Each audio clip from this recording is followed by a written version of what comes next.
morning and happy Monday. It is June 1st. Finally, June is here. Summer begins, at least meteorological summer. We think about June, July, and August as the summer months. Want to thank you for joining us here on the Weather Desk. I'm meteorologist Craig Moeller. We're broadcasting from our studios, the 13 News Now Plus studios, serving Southeast Virginia and Northeast North Carolina. Today's top weather headlines, though, as we do all the time on the Weather Desk, we don't just stay right here in Hampton Roads. We look across the country and around the world. We've got a couple international stories coming up. We're going to start off, though, by talking about the hurricane season. As I mentioned, officially June 1, the Atlantic season has begun.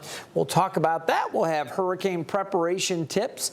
You know, it's not too early. You got to get that stuff lined up before storms are bearing down. Think about that. We'll have some important preparation tips for you. Then we're going to check in on not only the Atlantic basin, but we're going to take a look at the Pacific as well. They have a couple areas, 2 tropical waves that I'm monitoring right now. We'll show you the latest thinking on those 2 waves. We also have weather in general across the United States. It's been a rough go this morning across eastern Missouri. They were under thunderstorm watch. We'll show you where those storms are.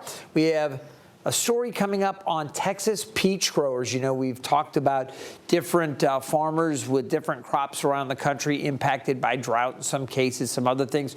We'll let you know why peach growers in Texas are worried about this year's peach crop. It might be a tough season. We'll explain why. Then we're going to take you overseas, China, the Great Wall of Dust. Now, that is not talking about the Great Wall of China, but they did have a dust storm with a wall of dust that developed. We'll show you that, where that was, and we're also going to talk about the Laotian cave rescue, the update on that situation with those miners that were trapped in the flooded cave. So we'll have more on that, and then we're going to look ahead to Hampton Roads weather. We'll bring it back here and talk about the upcoming week and the expectations for June here in Hampton Roads, what you would normally expect to find. As I mentioned, though, it is the beginning of the Atlantic hurricane season, and we are going to start off here. As we take a look, I want you to see the way the season has traditionally played out. Now, these are storms per day over the past 100 years or so. This is technically from 1944 to 2020, but it takes into account, the general trend here of how things have gone, with the peak coming up around September 10th. So the beginning here, June, this is where we are right now. And you can see how far away we are from the peak. The season runs through November 30th. Now, sometimes there are outliers. We can get a little bit of development sometimes in May. And it seems like for a few years, we did have some that were popping up. So far, it has been quiet in the Atlantic basin, and we are going to continue to watch for any signs of development. Now, I'm going to have the full outlook here. And again, keep in mind, with the developing El Nino, the general thinking amongst most of the hurricane expert forecasters has been this should be a slightly less active season compared to some of our recent years in the Atlantic basin. Now, experts still will stress, and we say this all the time here at 13 News Now, even though we expect a slightly less active season thanks to the developing El Nino, remember, it only takes one storm to have a major impact. Our chief meteorologist, Tim Pandages, has a look back at last year and what to expect this year. The 2026 Atlantic hurricane season officially begins today, June 1st, and runs through November 30th. Before we look ahead, let's take a quick look back at last year. The 2025 season produced 13 named storms, including 5 hurricanes and 4 major hurricanes, Category 3 or stronger. 3 of those hurricanes reached Category 5 intensity, an impressive statistic. Perhaps most notable, however, was that the United States avoided a direct hurricane landfall for the entire season. Overall, when compared to the 30-year average of 14 named storms, 7 hurricanes, and 3 major hurricanes, 2025 was considered near to slightly below average. So what can we expect in 2026? NOAA put out their forecast for a below normal season, calling for 8 to 14 named storms, 3 to 6 hurricanes, and 1 to 3 major hurricanes. Now, the primary reason for the quieter outlook is the expected development of a strong El Nino by the peak of hurricane season. El Nino typically increases wind shear across the Atlantic, making it harder for tropical systems to organize and strengthen. However, warmer than average ocean temperatures and weaker trade winds could still provide some support for storm development. Now, Colorado State University, one of the most respected seasonal forecasting groups, is predicting 13 named storms and 6 hurricanes, 2 of those being major, also suggesting a slightly below average season. Now, most forecast groups are generally in agreement, with one notable exception. Researchers at the University of Arizona are forecasting a much more active season, calling for 20 named storms, 9 hurricanes, and 4 major hurricanes. They believe unusually warm ocean temperatures may offset the impacts of El Nino. Now, regardless of what the seasonal forecasts say, it only takes one storm impacting your community to make a hurricane season memorable. That's why now is the time to review your hurricane plan and make sure you're prepared. For 13 News Now, I'm Chief Meteorologist Tim Pandages. And again, we don't know right now if, when, or where these tropical systems will develop and make landfall specifically. This is the time right now that you need to make sure you and your family are ready for the upcoming months with that potential for the tropical development. Those preparations start with knowing your risk. You need to know your home's vulnerability to storm surge, flooding, and wind. Think about your workplaces as well. Put together an emergency kit with water, non-perishable food, medicine, and flashlights. Develop an evacuation plan, and more importantly, or most importantly, when a storm approaches, listen to local officials and be prepared to go. A lot of people say they don't evacuate because they don't want to sit in the traffic or travel 200-300 miles, when the reality is they may only have to go 10 or 20, 30 miles inland. Experts say that you want to make sure you have your emergency supplies and materials now to secure your home before the pre-storm rush leaves store shelves empty. If you wait too long, things can go sideways quickly. So it's just good to have a plan. 13 News Now is here to keep you informed and prepared ahead of the hurricane season. You can scan the QR code on your screen to download the 13 News Now Hurricane Guide. It includes a checklist of those important items you need to do and steps you need to take. It has important contacts, weather alert, explanations, and more to keep you and your family safe. All right, let's get into the tropical outlook. And the good news for the Atlantic season is that so far the Atlantic basin is quiet. We do have some clusters of showers here in the Gulf. Right now the Caribbean's basically clear as a bell, and looking across the main development region, we're not seeing any signs of anything. So no tropical activity is anticipated from the Hurricane Center over the next 7 days. They put out these outlooks, and it's a regular part of our coverage here at 13 News Now. Every day I'll mention the tropical outlooks as we go along, and we'll have Hurricane Hub Live. It's a special that Tim does each weekday evening, and he keeps you updated on what's going on. Hunter takes care of it. Hunter Force takes care of it on the weekends. We will work to keep you informed if anything does develop. We do, though, have some concerns. As Tim mentioned, the University of Arizona actually going for a more active season because they think these warm sea surface temperatures may offset the effects of the El Nino. We'll see. All right. Again, Colorado State and NOAA both saying, no, it's probably going to be a little less active just because El Ninos have really knocked down the number of storms in the Atlantic basin. I want to talk to you, though, about the sea surface temperature anomalies. And as we take a look here, you can see temperatures are above normal in the Gulf and right along the southeast coastline. You look across the Caribbean, and these areas shaded in kind of this darker blue, these are near normal. There's even a few areas where it's a little bit cooler than normal. So not too bad right now, and across the main development region, again, things not looking crazy warm, not like it was last year and the year before. We had super warm temperatures, and again, was 2024, it was reflected in more activity. As you take a look, though, there are some areas starting to warm up. This is the area I really wanted to focus on. Again, we're starting to see more and more abnormal warming of the sea surface temperatures in the East Pacific, meaning we're seeing a developing El Nino, and it's likely to become a very strong El Nino this year. That is very much the belief going forward. It's the way it's shaping up. Now, two areas in the Pacific we're watching, and this is important because while we have less activity on the Atlantic side, the Eastern Pacific tends to be more active during El Nino years.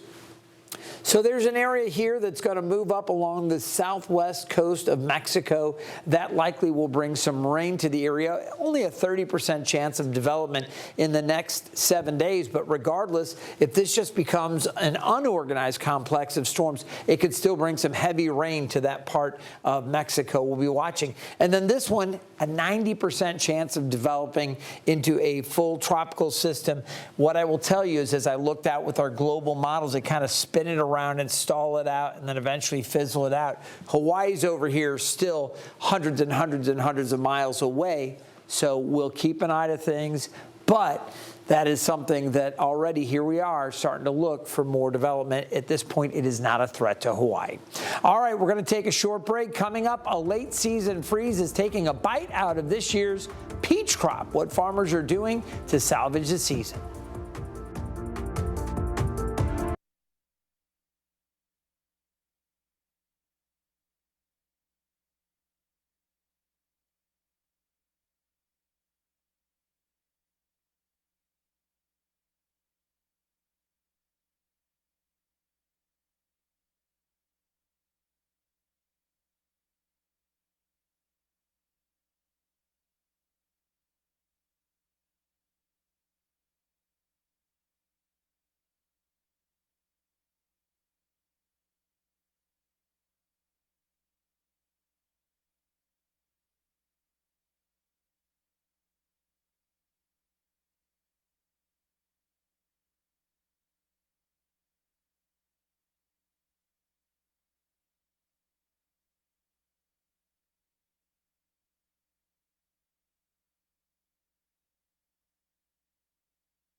Welcome back to the Weather Desk. We're going to take a look at what's going on across the country. It has been a rough early morning back across the central U.S. As we zoom in, take a little closer look, you'll notice this area has been under a thunderstorm watch all morning. There are several thunderstorm warnings from areas around Columbia and areas just off to the north of Columbia, Missouri. Back down, looks like parts of Osage County, and then back over towards St. Louis County. There are flood advisories as well as a flood warning just off to the north there of St. Louis. The watch itself, the thunderstorm watch, will expire 10 o'clock Eastern, 9 o'clock this morning Central Time. Looks like a new warning popping up there right along the Illinois-Kentucky border. So there have been some intense thunderstorms down that way. We'll continue to watch all of that as these storms roll along. This complex of storms dumping a lot of rain there. Scattered showers across Florida, back over the northwest U.S. You can see some moisture streaming across portions of Montana, and we also have some showers breaking across Idaho northern Utah into the southwest part of Colorado. So we'll continue to monitor that. Western portions of Nebraska and parts of Kansas also seeing showers, and now some more intense storms. Remember that. We're going to take a look at the severe weather outlook, because this area here, while we're just starting to see some storms develop, this is an area that is prime for more storminess. Those showers and storms with that complex kind of working to the southeast right now across eastern Missouri, southern Illinois into Kentucky. This area could blossom into another area with this slight or level 2 risk for severe storms. Now, the primary concerns with these will be wind. You might see a little bit of hail with some of them. I want to focus on the tornado outlook and that elevated risk back across western Nebraska, western Kansas, and eastern Colorado. That's for today. For tomorrow, areas of concern, the north central U.S. and back down across Florida as well. You can see the Dakotas, South Dakota, and North Dakota there also with that tornadic risk. As far as the thunderstorms down here in Florida, mainly just scattered wet weather with those heavier wind gusts, and I don't think as much hail down there. I think it's primarily going to be some wind gusts and then some heavier rain, but we'll continue to monitor that. Looking ahead to Wednesday, still more storms, strong to severe, with that level 2 risk concentrated into the Dakotas. So we'll continue to monitor that. That's how things are shaping up right now. We were talking about Texas, and we want to take a closer look at the Texas and the peach growers. They are facing a major crop loss this year, and that's because the weather has been less than ideal. One East Texas family is trying to cope the best they can and still invites visitors to pick peaches while teaching people about the challenges these farmers are facing in the state. Here's a closer look. The sweet smell of ripe peaches still fills the air at Peach Orchard at Lake Fork in Yantis. I like blackberries. Peaches are too fuzzy, in my opinion. I also like plums. Those are really good because they don't have any fuzz on them. But this year's harvest is much smaller than owners Craig and Sheila Rushing had hoped. We are blessed to have it, right? And again, we have to have the fruit, you know, to have the joy of getting to do this. Several East Texas orchards told CBS 19 they won't have peaches available this year after trees bloomed early during a warm winter, only to be hit by freezing temperatures later in the season. Peach trees need a certain amount of cold every winter after they go dormant in the fall in order to break bud and bloom normally in the spring.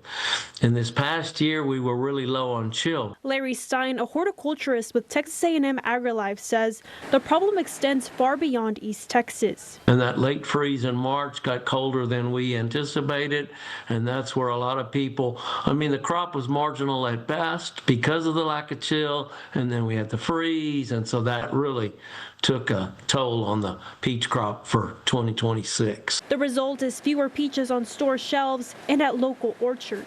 The farmer, nobody wants to have a crop any more than the farmer does. So the consumer just needs to understand his plight. Be patient with him. Buy the other stuff if they have other things, that's going to support them in that way. Despite the challenges, the Rushings are grateful to have any peaches to sell this season. They're also encouraging people to continue supporting local farms, whether that's buying peaches, blackberries, jams, jellies, or other products. All right, we're going to take another break. When we come back, a massive dust storm turns day into night in China, and it's all caught on camera.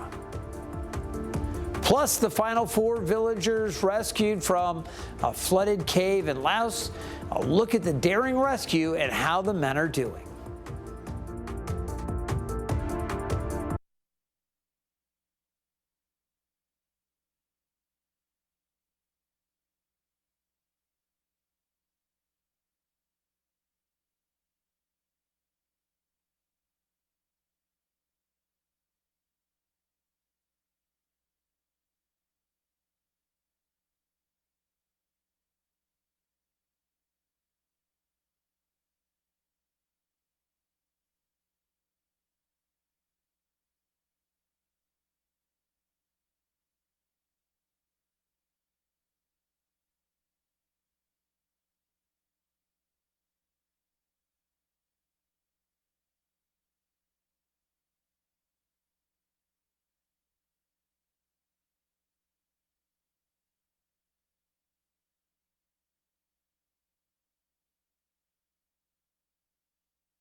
Welcome back to the weather desk. All right, a powerful storm barreled through Harbin, China, unleashing fierce winds and a massive wall of dust that quickly turned day into night.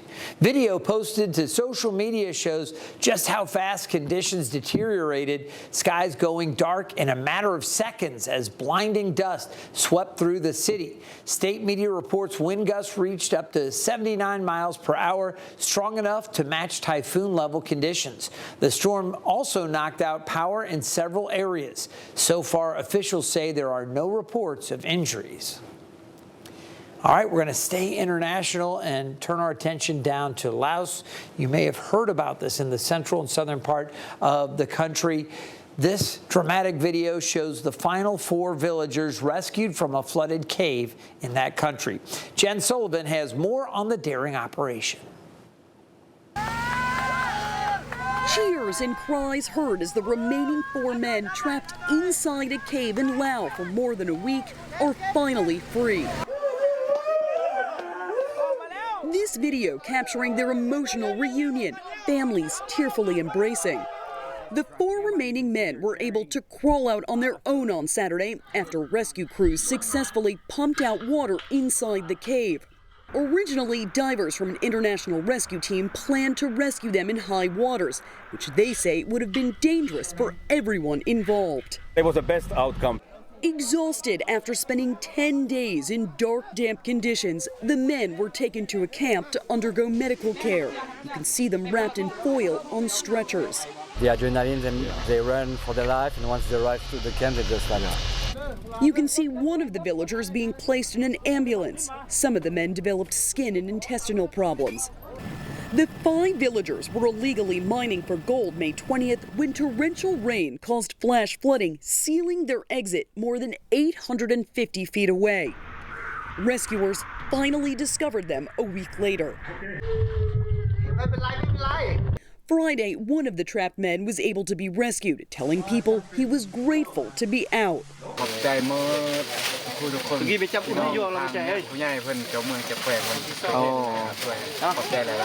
There are still 2 other villagers not connected to this group that are believed to still be trapped inside. As of Saturday afternoon, rescue crews were still searching for them. I'm Jen Sullivan reporting. We're going to take one more quick break. When we come back, your June outlook and the work week forecast for Hampton Roads.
We had some beautiful weather in May, sprinkled with some showers, and as we kick off June, meteorologist Hunter Force has a look at what to expect this month.